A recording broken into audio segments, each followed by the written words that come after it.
जगे हुए नहीं लग रहे हैं आप लोग। हालेलुया, जगे रहना है ना।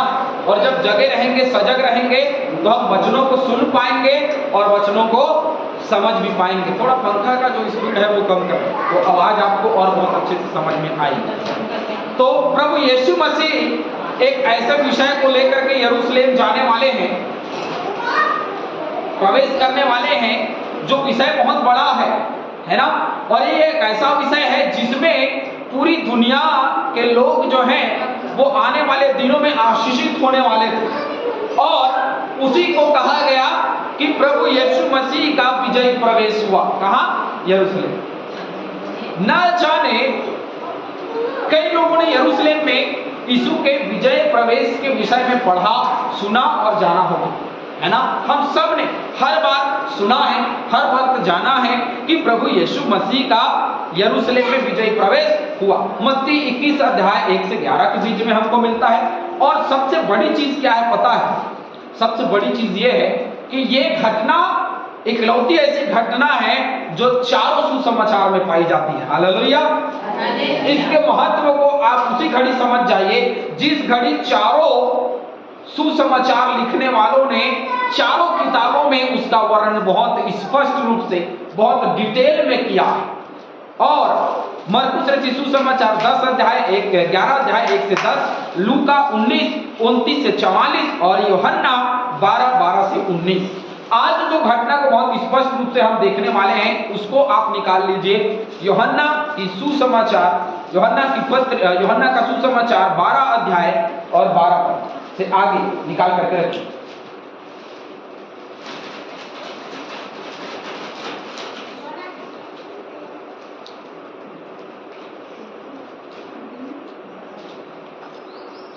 दूसरे दिन बहुत से लोगों ने जो पर्व में आए थे यह सुनकर कि यीशु यरूशलेम में आता है, खजूर की डालियां ली और तोड़ करके उसके मार्गों में बिछाई। एक छोटा सा परिचय मैं देना चाहूंगा इस खजूर की डाली के विषय में और जो कपड़े फाड़ करके या जो कपड़े उन्होंने यीशु के मार्ग में बिछाए उसके लिए। खजूर की जो डाली है उसका बहुत सीधा सा उदाहरण यह है कि जो चीज मिला, क्योंकि खजूर की डाली वहां अधिक पाई जाती है। हम सब जानते हैं कि यरूशलेम में खजूर बहुत पाया जाता है, तो जो कुछ मिला। और सबसे बड़ी चीज ये है कि खजूर जो है वो छोटा पेड़ नहीं, खजूर जो है वो छोटा पेड़ नहीं होता। और जो भीड़ है ना, वो भीड़ 40,000 के आसपास की संख्या कहाँ है? यरूशलेम की संख्या है। लेकिन जैसे ही त्योहार का समय आता था उसमें बढ़ोतरी होती थी। और कितनी बढ़ोतरी होती थी? लगभग अनुमान लगाया गया कि उन दिनों में यरूशलेम में जो कैपेसिटी होती है अंदर आने की, वो 2,40,000 के आसपास कैपेसिटी थी कि लोग 2,40,000 लोग उस जगह में, उस स्थान में जो खाली जगह था वहां आ सके। उस कैपेसिटी में, क्योंकि त्योहार का समय है, फसह का पर्व है, फसह के पर्व के समय ही यीशु मसीह का विजय प्रवेश हो रहा है। इसका मतलब भीड़ बहुत ज्यादा है। और उस भीड़ को यीशु मसीह ने चुना। अब यीशु मसीह कई बार भीड़ से अलग हुए। एक बार जब वो अपने नगर गलील को गए तब यीशु भीड़ से अलग हो गए और भीड़ से अलग होकर के चला गया और कहा कि कबूतर के नहीं भोले, सांप की नहीं चतुर।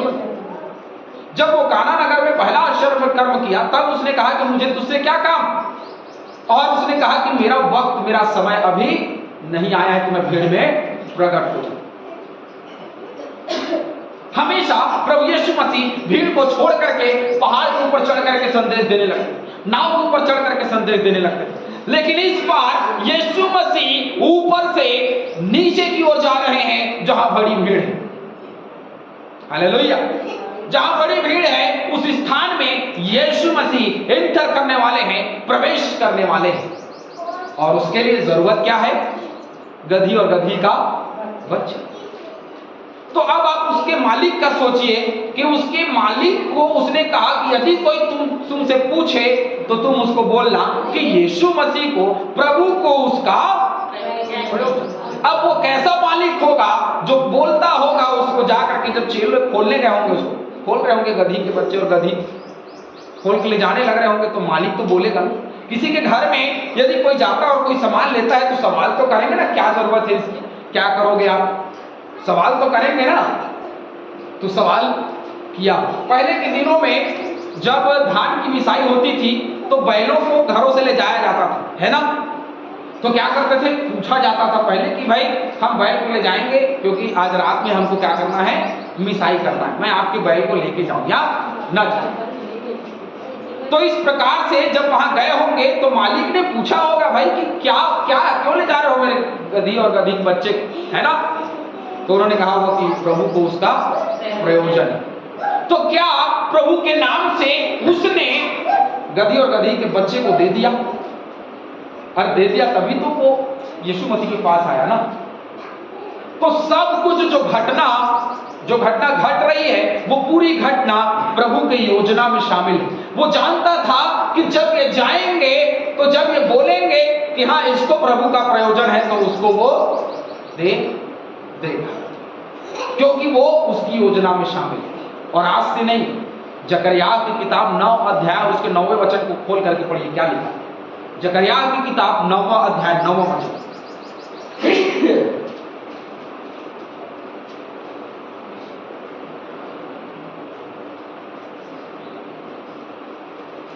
लूका रचित सुसमाचार 19:41 से 44 के बीच में जब आप पढ़ेंगे तो वहां हमको वर्णन मिलता है कि यीशु मसीह जो है वो यरूशलेम को देख करके क्या कर रहा है, यरूशलेम से पहुंचने से जस्ट पहले क्या कर रहा है यीशु मसीह, यरूशलेम को देख करके क्या कर रहा है, बताइए ना क्या कर रहा है, रो रहा। बोल रहा यरूशलेम को देख करके रोया। क्यों रोया? क्योंकि उसको पता था उसका हश्र क्या होने वाला। इसका मतलब यह है कि वो पूरी योजना में सब कुछ शामिल है। जकरिया 9:9 पढ़िए जिसको मिलेगा। हे सिय्योन बहुत ही मग्न हो, हे यरूशलेम जयजयकार कर, क्योंकि तेरा राजा तेरे पास आएगा। वह धर्मी और उद्धार पाया हुआ है, वह दीन है और गधे पर गधी के बच्चे पर चढ़ा हुआ आएगा। वरन गधी नहीं परंतु गधी के बच्चे पर चढ़ा हुआ आएगा। और पूरे वचन में जब आप पढ़ोगे, मत्ती में पढ़ लो, लूका में पढ़ लो, यूहन्ना में पढ़ लो, पूरे वचन में लिखा है कि वह वचन पूरा हो। वह वचन पूरा हो मतलब कौन सा वचन? जकरिया 9 का 9, कि वो गधी वरन गधी के बच्चे पर चढ़ा हुआ आएगा। Hallelujah, hallelujah. हालेलुया। तो उस वचन को पूरा करने के लिए यीशु मसीह ने गधी और गधी के बच्चे का सहारा। अब हम वापस से खजूर की डाली और कपड़ों पे आते हैं। तो खजूर की डाली जो है, क्योंकि वहां अधिक पाई जाती थी, खजूर बहुत बड़ा होता था, बेटी नहीं करो, खजूर बहुत बड़ा होता था, उसमें चढ़ करके लोगों ने खजूर की डालियां तोड़ी होंगी। ऐसा तो नहीं भैया खजूर की डाली पहले से लेकर के खड़े हो गए, ऐसा कहीं देखा है? उन्होंने खजूर की डालियां तोड़ी और तोड़ करके नीचे उतरे होंगे और नीचे उतर करके मार्ग में बिछाया होगा। लेकिन किस लिए बिछाया उन लोगों ने? किस लिए बिछाया उन लोगों ने? यीशु मसीह के स्वागत के लिए बिछाया, लेकिन ये सोच करके कि वो क्या है, संसारिक राजा। उनको क्या पता था कि वो क्रूस पे चढ़ जाए। और जब वो पकड़ा गया, जब वो पकड़वाया गया तो वही भीड़ क्यों ये बोलने लगी कि इसको क्रूस पे चढ़ा दो? क्योंकि उनकी आशा टूट गई, क्योंकि उनको लगता था कि ये यरूशलेम के राजगद्दी में बैठेगा।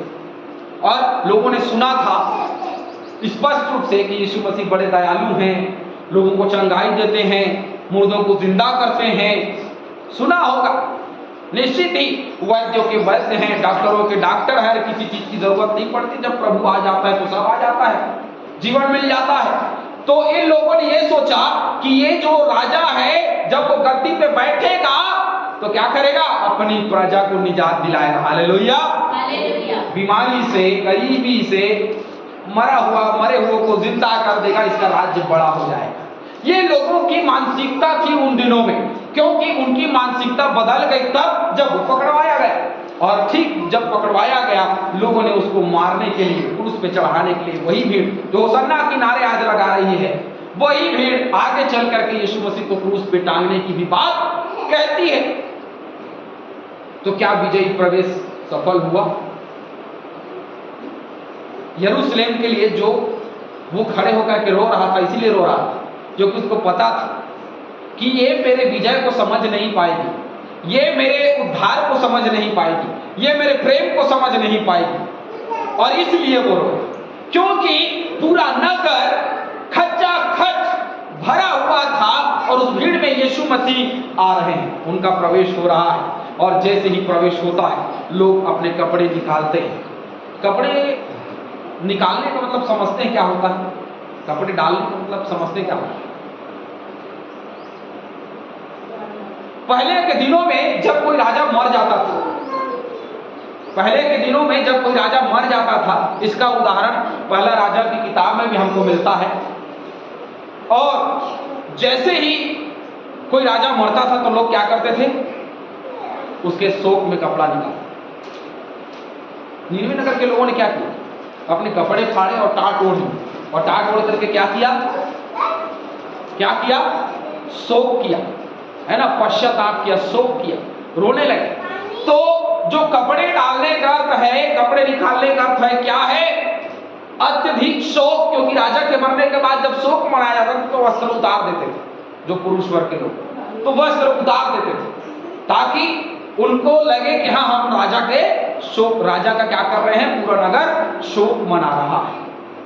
तो दो चीजें हो रही हैं, एक तो खजूर की डालियां स्वागत के लिए डाली जा रही है, और दूसरा कपड़ा भी डाला जा रहा है। खजूर की डाली उसके स्वागत के लिए किया जा रहा है क्योंकि ये परंपरा थी, वो ठीक है, क्योंकि खजूर की डाली को बिछाया जाना ये स्वागत के लिए था। लेकिन कपड़ों को निकाल करके डालने का अर्थ यह है कि उस समय उन लोगों ने स्वागत किया, लेकिन यह भी प्रभु की योजना में शामिल था कि लोग अनभिज्ञ रूप से क्या करें? उसके मृत्यु का शोक करें। हालेलुया।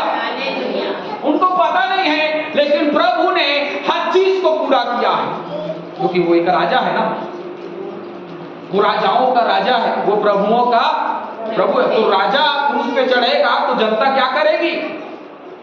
शोक मनाएगी ना, मनाएगी कि नहीं मनाएगी?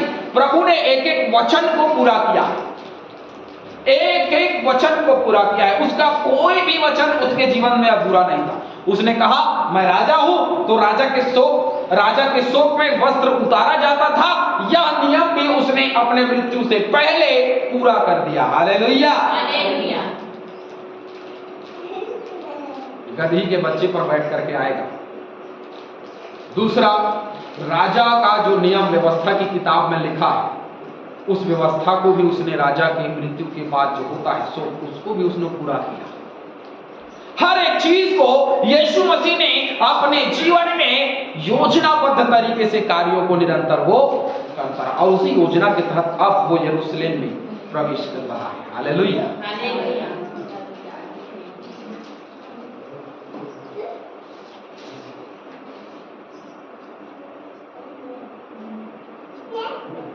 अब एक स्थिति और आप समझिए कि भीड़ क्या करने आई है? फसह का पर्व मनाने आई। अब पूरी भीड़ फसह का पर्व मनाने को छोड़ करके यीशु मसीह के पीछे, तो पूरे नगर में कोलाहल तो होगा ना, क्योंकि क्या मना रहे हैं? त्योहार मना रहे हैं। और स्वागत किसका कर रहे हैं? यीशु मसीह। अब वो त्योहार जो फसह का पर्व का त्योहार था, जहां खाने और पीने की बात होनी चाहिए थी, वहां कपड़े उतार करके मार्ग में डालना, अपने कपड़े मार्ग में डालना और खजूर की डालियों को बिछाना और स्वागत करना। किसका? यीशु मसीह का। किसके रूप में? राजा के रूप में। हालेलुया। पूरी भीड़ कुछ और करने आई थी और करने कुछ और लगी, जो कि प्रभु की योजना में शामिल थी। और इसीलिए मैंने दर्शन की बात जब मैं कर रहा था तो मैं बहुत स्पष्ट रूप से बताया कि मैं यदि ना चाहूं, और प्रभु ने मुझे बताया कि दर्शन में ये चीज दिखा है, मैं यदि ना चाहूं तो भी मैं वही करूंगा। हालेलुया। क्योंकि दर्शन में योना को बताया गया था कि भैया तुझे जाना है नीनवे नगर, और वो भाग रहा था तरसीस। गया कहां?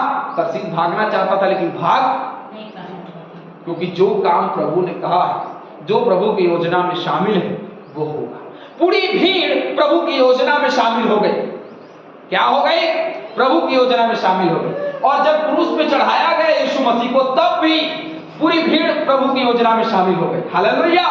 तो इसका मतलब यह है कि प्रभु खुद भी योजना में शामिल है और पूरे लोगों को भी योजना में शामिल करता है। हालेलुया।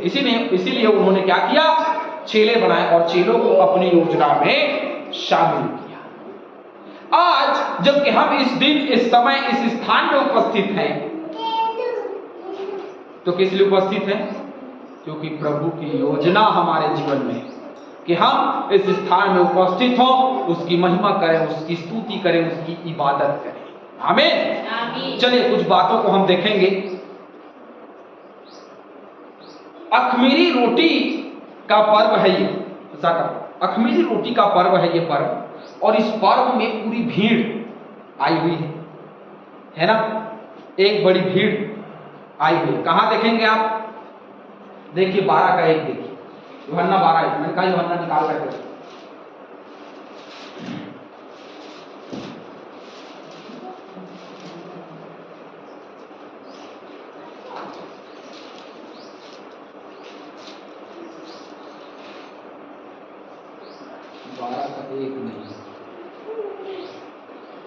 सॉरी 12 का 1, 12 का 11, यूहन्ना 12 का। क्योंकि उसके कारण बहुत से यहूदी चले गए और यीशु पर विश्वास किया। बहुत से यहूदी चले गए और यीशु पर विश्वास किया। यीशु मसीह से पहले कहा जाता है बैतनिय्याह नगर में, और बैतनिय्याह में क्या किया? क्या किया बैतनिय्याह नगर में? यीशु मसीह फसह के 6 दिन पहले बैतनिय्याह में आया, जहां क्या किया गया था? लाजर को खिलाया। 6 दिन पहले यीशु मसीह बैतनिय्याह में आया और उसके बाद वह यरूशलेम में प्रवेश किया। 6 दिन के बाद यरूशलेम में प्रवेश किया। और किस लिए? क्योंकि अख़मीरी रोटी का पर्व है। अख़मीरी रोटी मतलब खाने और पीने का पर्व, दावत का पर्व है। और दावत के पर्व में यदि कोई अपने वस्त्र उतार दे और जैसे शोक करते हैं उस दशा में पहुंच जाए, है ना, होसन्ना की नारे लगाने लगे, मूर्छित हो जाए, उनकी योजना बदल जाए, उनका मन बदल जाए, वो पूरी भीड़ कुछ कार्य करने आई थी, वो कार्य भूल करके यीशु मसीह के स्वागत में लग जाए, ये केवल प्रभु कर सकता है। हालेलुया। और दूसरा कोई नहीं कर सकता। मुझे और आप सबको इससे बड़ा प्रमाण देने का आवश्यकता ही नहीं है कि हमारा प्रभु जीवित है, क्योंकि जब वह चाहता है पूरी भीड़ को अपने लिए इस्तेमाल करता है। आज जो लोग सता रहे हैं, क्या वो परमेश्वर की योजना में शामिल नहीं है? बहुतों को लगता है कि गलत हो रहा है। हालेलुया। बहुतों को लगता है कि गलत हो रहा है, लेकिन हम सब जानते हैं कि अंत में सताओ, वचन में लिखा है। तो लोग जो सता रहे हैं वो किसकी योजना में शामिल है? उनको पता नहीं है, उनको कुछ ज्ञान नहीं है, वो कुछ नहीं जानते, लेकिन प्रभु की योजना में वो शामिल हैं। हालेलुया। हालेलुया। यही प्रभु यीशु मसीह का विजय है कि चाहे वो कोई भी व्यक्ति हो, प्रभु अपनी योजना में शामिल करता है। आज जो मसीह विरोधी सरकारें बनाई जा रही हैं, क्या ये परमेश्वर की योजना में शामिल नहीं है? परमेश्वर की योजना में शामिल है। हालेलुया। हालेलुया। इसीलिए मैंने कहा जो मसीह विरोधी सरकारें हैं उसको जिताओ और परमेश्वर की योजना में शामिल हो जाओ। हालेलुया। क्यों? क्योंकि मसीह विरोधी सरकारों को लाओ और तब लाया जाएगा, तब विरोध बढ़ेगा, सताव बढ़ेगा। परमेश्वर की योजना जो प्रकाशित वाक्य में लिखी हुई है वो योजना पूरी होगी, और जब वो पूरी होगी तो अंत का दिन हो जाएगा। हालेलुया। यदि थोड़ा हाथ यदि हम अंत के दिन के लिए बटा देते हैं तो हम उसकी योजना में शामिल हैं। आमीन। यदि हम सताव झेलते हैं, हम पे सताव किया जाता है, तो क्या हम परमेश्वर की योजना में शामिल नहीं हैं? परमेश्वर की योजना में शामिल हैं। हालेलुया। तो परमेश्वर की योजना जो पूरी दुनिया को कहता है ना, हम उसके हाथ की क्या है? कठपुतली हैं। वो जिसको जब चाहता है अपने हिसाब से चलाता है। वचन में लिखा है कि दुष्ट जनों को दुख भोगने के लिए परमेश्वर ने बनाया है। दुष्ट जनों को परमेश्वर ने दुख भोगने के लिए बनाया है कि वो दुख भोगता रहे और हमारे बीच में उसकी गवाही हो। यदि दुष्ट जन नहीं होता तो क्या हमारे बीच में गवाही होती? एक शराबी के घर को जब हम देखेंगे तो क्या लगता है? शराब पीने का मन करता। एक सोचने वाला व्यक्ति सोचेगा, और एक शराबी के घर को देखेगा तो क्या बोलेगा? ए भैया, इसके घर की दशा खराब है, शराब पीना बेकार है ना? यही बोलेगा। एक जुआरी के घर को देख करके हम क्या बोलेंगे? अरे आज तो पूरा सोना से लग गया, और दूसरे दिन पूरा सोना गायब, क्योंकि जुआ आज है और कल नहीं। जो खराब काम करने वाले हैं, जो चोरी चक्का मर्डर करने वाले लोग, जब उनके घरों को देखते हैं तो उनके हमारे लिए वो गवाही है कि नहीं भैया मर्डर करना बेकार है, क्योंकि जब मर्डर करते हैं तो ये दशा हो जाती है। मैंने कहा ना, दुष्ट जनों को इसलिए बनाया कि वो दुख भोगे और हमारे बीच में उनकी गवाही हो। वचन में लिखा। तो हर व्यक्ति परमेश्वर की योजना में क्या है? ये उत्साही भीड़, क्योंकि एक स्थान में सारे लोग तो नहीं आ गए, क्योंकि गलियां हैं, घर है, गलियों के बीच में है, उसमें से होकर के जा रहे, सब लोग लाइन लगा करके खड़े हो गए क्रमबद्ध तरीके से, क्योंकि परमेश्वर की योजना है और उस योजना में सब लोग खड़े हो गए हैं स्वागत कर रहे हो। और सबसे बड़ी चीज क्या पता है आप लोगों को? कि राजा का जन्म राजमहल में होता है और राजा जाता कहाँ है? राजमहल में। राजा मंदिर नहीं जाता, राजा अपने राजमहल में रहता है। लेकिन यीशु मसीह कहाँ गया? अपने राज्य में। और उसका राज्य कहाँ है? उसके मंदिर में। उसका मंदिर जिसको सुलेमान राजा ने बनवाया था, कई बार तोड़ा गया, कई बार बनाया गया, कई बार तोड़ा गया, कई बार बनाया गया, लेकिन उसका घर उस दिन तक उपस्थित था और उसी स्थान में था जहां वो गया। अब प्रभु यीशु मसीह मंदिर जा रहे हैं। कहां जा रहे हैं? राजा राजमहल जाता है, लेकिन ये राजा ऐसा है जो मंदिर जा रहा है। कई लोग सोचे होंगे, लेकिन फिर भी जब उसकी योजना में शामिल थे तो मंदिर तक लाइन लगा करके कतार के साथ, क्योंकि जब वो गया, आगे हम देखेंगे, जब वो गया तो जब मंदिर में गया तो उसने मंदिर की सफाई की, लोग चौकियां पलट दी, लोगों को बाहर भगा दिया। यही तो उसका विजयी प्रवेश है। हालेलुया। वही उसका विजयी प्रवेश है हमारे जीवन के लिए, कि वो अपनी योजना में शामिल करता है। मैं हमेशा जब सोचता हूं कि प्रभु तू क्रूस पे चढ़ गया, लेकिन तेरा मूल्य कौन समझता है? तू जी उठा, उसके मूल्य को कौन समझता है? हो सकता है कि वहां ना जाता तो अच्छा हो, ताकि दुनिया को उद्धार ही ना मिलता, क्योंकि उद्धार दिया तो कौन समझता है। लेकिन यदि उस उद्धार को मैं अकेले समझ जाऊं तो भी, यदि एक व्यक्ति उस उद्धार को, उस विजय को अकेले समझ जाए तो भी उसका अनंत जीवन है। हालेलुया। वो भीड़ नहीं चाहता, वो भीड़ नहीं चाहता, वो उस संगति को चाहता है जहां उससे लोग ये बोले कि प्रभु जब तेरा राज्य आए तो मेरी, हालेलुया, जब तेरा राज्य आए तो मेरी सुधि। वो ये चाहता है। लेकिन मैं और आप अपने जीवन में उसके विजय के महत्व को क्या समझ पाए हैं? सोच नहीं पाए। भजन संहिता 118 25 से 26 पढ़ो। भजन संहिता 118 25 26, जिसको भी मिलता है पढ़िए।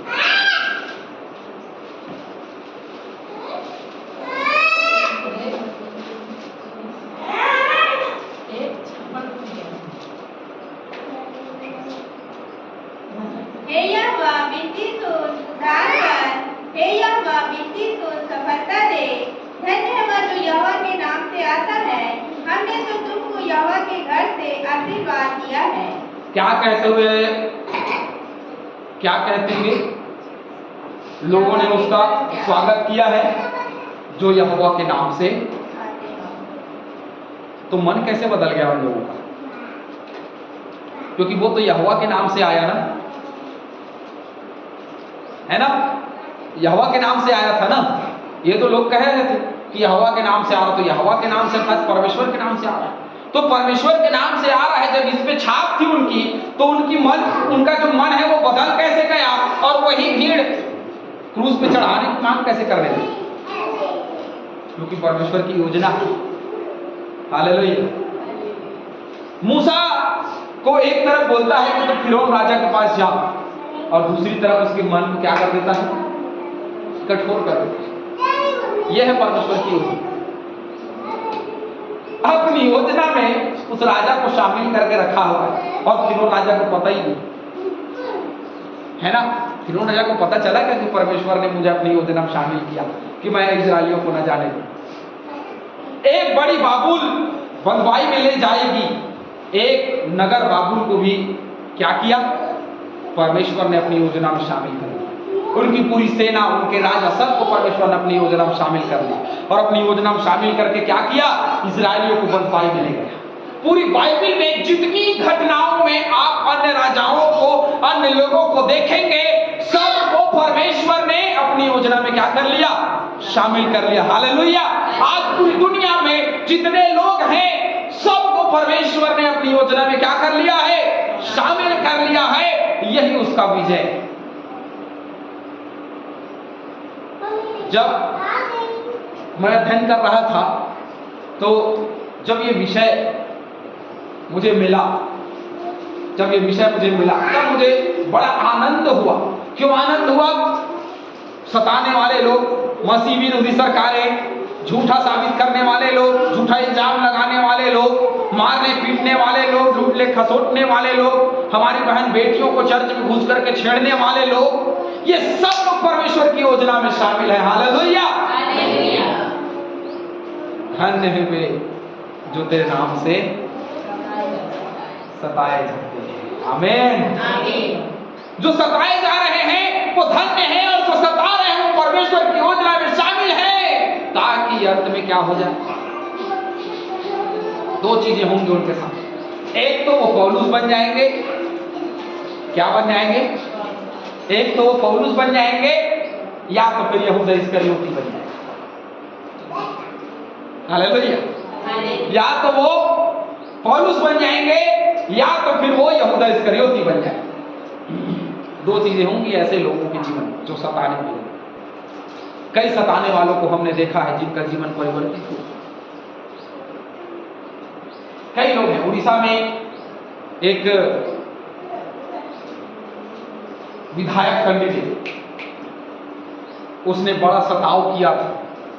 हम सब जानते हैं उड़ीसा बहुत बड़ा सताव हुआ, उसमें वह शामिल है। उसका जीवन बदल गया। आज एक बड़ी संस्था उसके नाम पे उड़ीसा में, एक बड़ी संस्था उसके नाम पे उड़ीसा में। हालेलुया। और कौन सी संस्था है? मसीही संस्था, जो क्या करती है पता है आप लोगों को? जो पास्टरों को सपोर्ट करती है, अलग से पासवानों को सपोर्ट करती है। जब वहां सताव आता है, किसी के यहाँ सताव आता है, उनको खबर लगती है कि वहां सताव आया है, तो वो जाकर के क्या करते हैं? वहां कुर्सियां, टेबल, जो जो टूटा है वो सब सामान देते हैं ले जाकर। हालेलुया। तो वो परमेश्वर की योजना में शामिल है।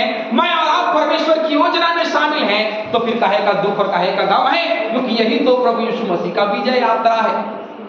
ये एक विजय यात्रा, और ये विजय यात्रा वहां खत्म नहीं हुआ। लोग बोलते हैं क्रूस पर उसकी यात्रा समाप्त हो गई। नहीं, उसकी यात्रा चलती रहेगी जब तक उसका दूसरा आगमन नहीं हो जाएगा। हालेलुया। हमारा युद्ध चलता रहेगा, हम विजय पे विजय पाते रहेंगे, क्योंकि उसने हमको विजयी दिया है।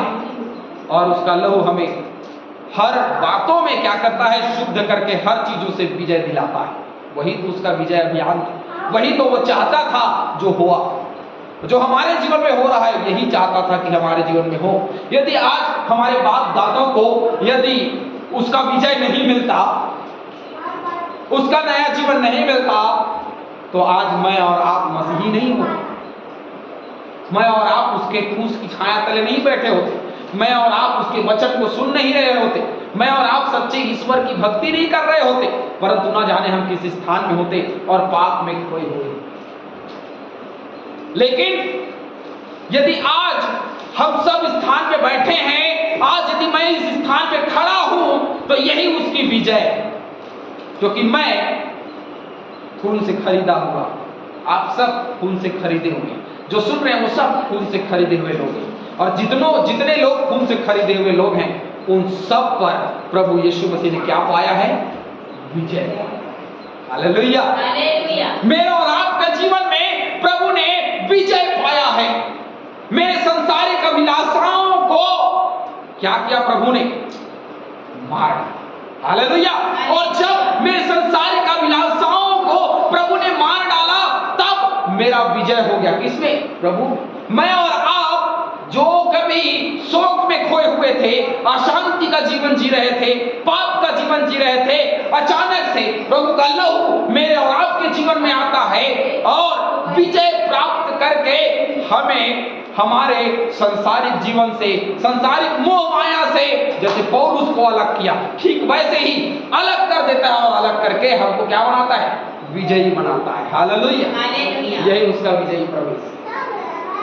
गधी के बच्चे पे बैठ के आना, उसके वचन को पूरा करना है।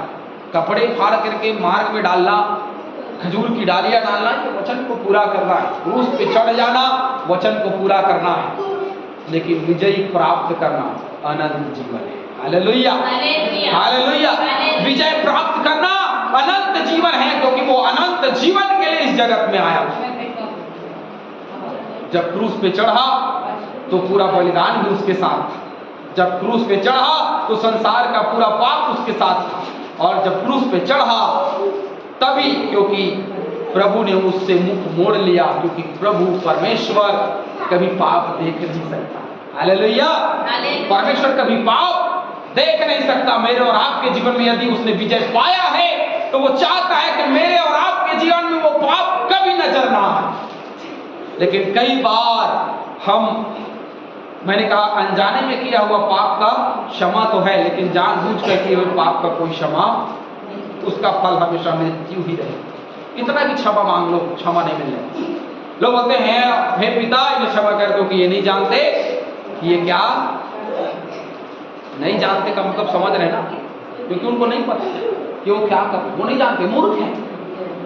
लेकिन हम जानते हैं कि हम क्या कर रहे हैं, क्योंकि हम तक वचन पहुंचा है। प्रभु यीशु मसीह का लहू हमारे इस पास पहुंचा है और उसी के खून से खरीद करके हम विजय बनाए हुए लोग हैं। शैतान ने एक बड़ा अभियान चलाया है कि वो किसी को भी क्या करे, क्या करे, अरे मार डाले ना। उत्पत्ति की किताब 49 निकालेंगे।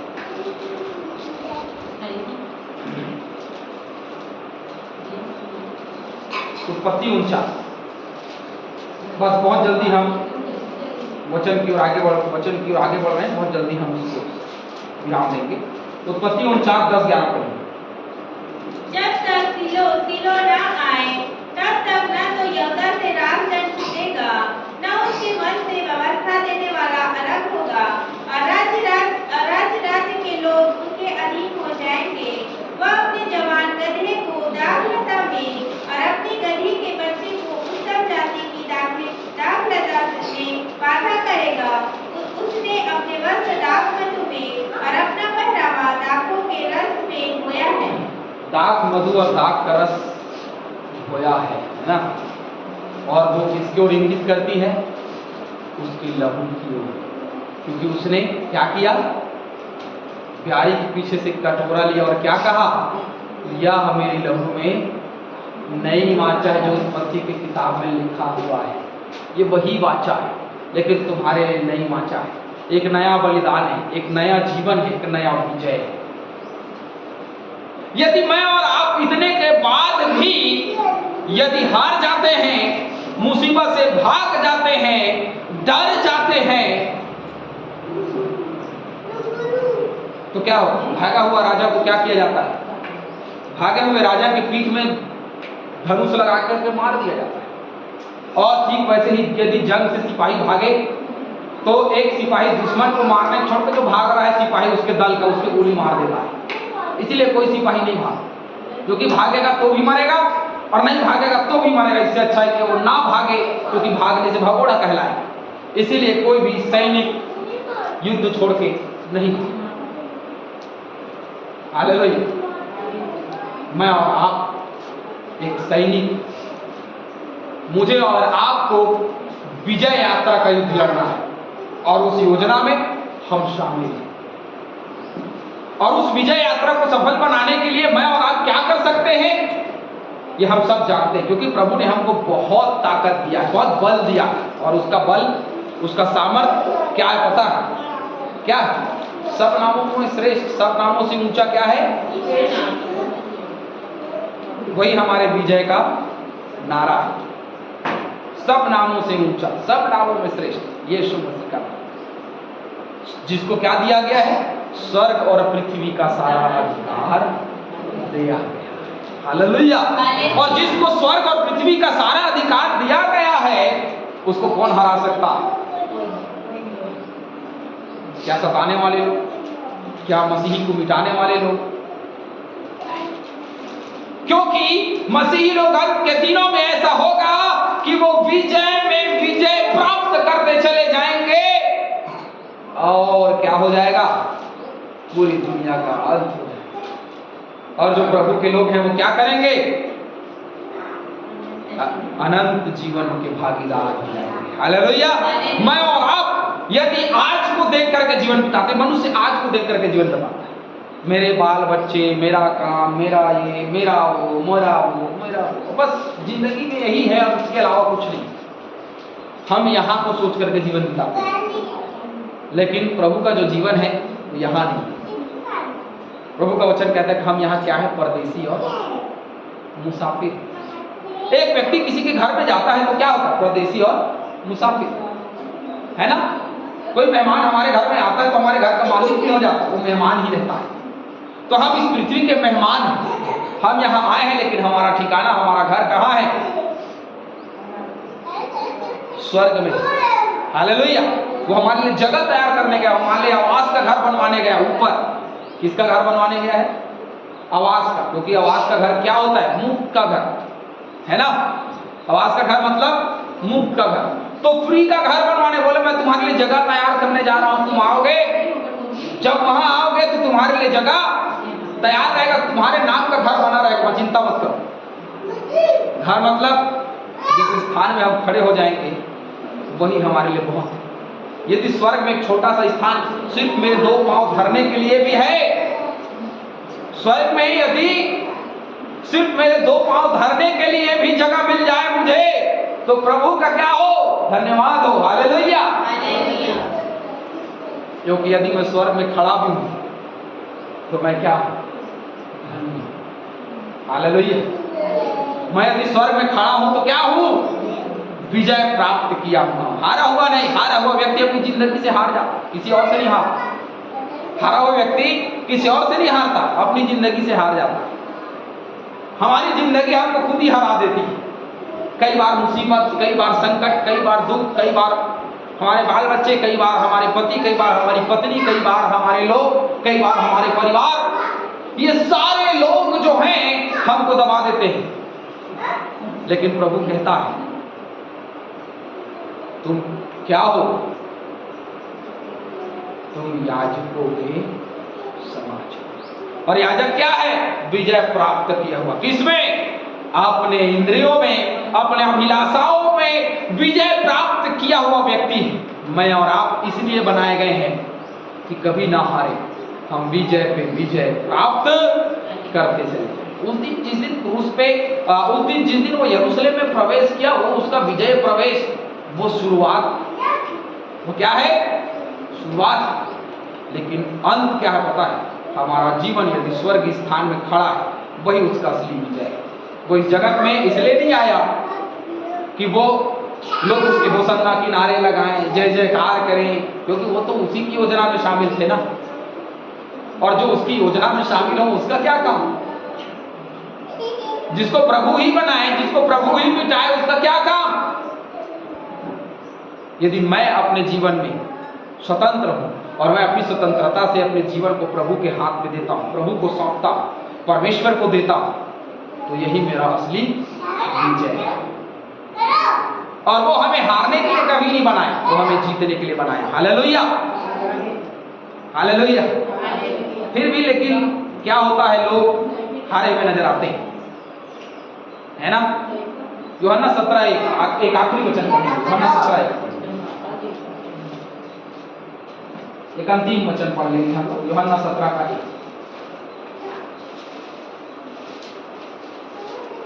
यीशु ने ये बातें कही और अपनी आंखें आकाश की ओर उठाकर कहा, हे पिता, वह घड़ी आ पहुंची है, अपने पुत्र की महिमा कर कि पुत्र भी तेरी महिमा करे। क्या करे? अपने पुत्र की महिमा कर ताकि पुत्र भी तेरी महिमा करे। उसने हमारी महिमा कर दी है। हालेलुया। हालेलुया। खून से खरीद करके उसने हमारी महिमा कर दी है। अब बारी किसकी है? हमारी, कि हम उसकी महिमा, और जिस दिन हम उसकी महिमा करेंगे हमारे जीवन में वही सबसे बड़ा विजय है। इसलिए परमेश्वर की महिमा करें, उसकी उपस्थिति में रहें, हमेशा अपने आप को पाप से बचाए रखें। यदि हम पाप से हार जाते हैं, मेरे आसपास में क्या हो रहा है मत सोचिए, मेरे बाल बच्चे क्या कर रहे हैं मत सोचिए, समझाइए, लेकिन एकदम से आप जब सोच विचार करेंगे तो उन्हीं के साथ आप भी बढ़ते चले जाएंगे। मेरे पति क्या कर रहे हैं मत सोचिए, मेरी पत्नी क्या कर रही है मत सोचिए। यदि सोचेंगे तो उसी के बहाव के साथ बढ़ते चले जाएंगे। और कलीसिया में, हर कलीसिया में उदाहरण होते हैं, हमारे कलीसिया में उदाहरण ऐसे नहीं कि नहीं, हमारे कलीसिया में उदाहरण ऐसे पाए जाते हैं। मेरे पति आने नहीं दिए आज, क्यों नहीं आने दिए? वे काम कर रहे थे। उद्धार का मार्ग ऐसे नहीं, पति पत्नी खेत में काम करते रहेंगे और क्या होगा, एक छोड़ दिया जाएगा और एक, दोनों एक साथ जाएंगे। लिखा है इसका मतलब ये है कि उद्धार सिर्फ व्यक्तिगत विजय, सिर्फ व्यक्तिगत विजय, सामूहिक नहीं है। जो प्रभु का विजय है ना वो सामूहिक नहीं, परंतु क्या है, व्यक्तिगत। यदि मैं व्यक्तिगत रूप से विजय प्राप्त करता हूं तो मैं और मेरा घराना क्या पाएंगे, लेकिन सबसे पहले मुझे विजय पाना है। इसलिए आप भूल जाइए कि आसपास में क्या चल रहा है, सिर्फ याद करिए कि मेरे जीवन में क्या चल रहा है। क्या मैं विजय प्राप्त किया हुआ हूं, की हुई हूं? क्या मैं विजय को पा सकती हूं या पा सकता हूं? क्या मुझे विजय प्राप्त करने के लिए प्रभु ने बनाया? सोच विचार करके देखिए, तब आपको पता चलेगा कि स्वयं में हम खुद अपने संसारिक अभिलाषाओं की वजह से हारे हुए हैं। आत्मिक अभिलाषाएं हमारी यदि आत्मिक यदि जागृति हमारे जीवन में हो, हम आत्मिक चीजों के बारे में सोचें तो क्या करेगा? तुम धर्म राज्य की खोज करो तो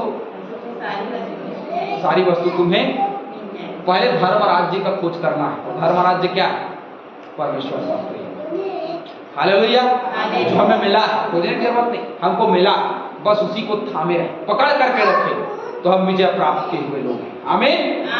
प्रभु हम सभी को इन वचनों के द्वारा आशीष करे, प्रभु में आप निरंतर बने रहे। आमीन।